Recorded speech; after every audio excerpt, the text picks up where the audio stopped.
kerja bertahun-tahun, tapi sayang kan tak ada simpanan yang kukuh ataupun at least 1 ke 3 bulan gaji.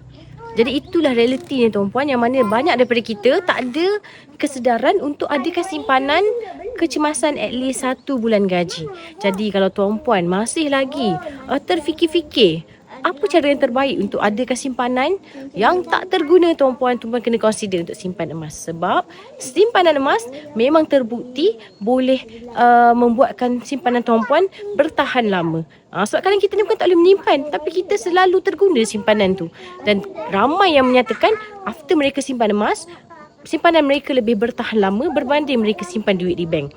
Tak kisahlah dekat SB ataupun tabung haji, jikalau benda tu senang nak dikeluarkan, memang kita terguna. Jadi tuan-puan yang mana susah nak menyimpan, dah boleh consider simpanan emas sebagai inisiatif simpanan tuan-puan. Okay? Jadi yang nak mulakan simpanan emas, jom daftar akaun emas secara percuma saja. Sign up biru bawah ni. InsyaAllah saya guide sebaiknya.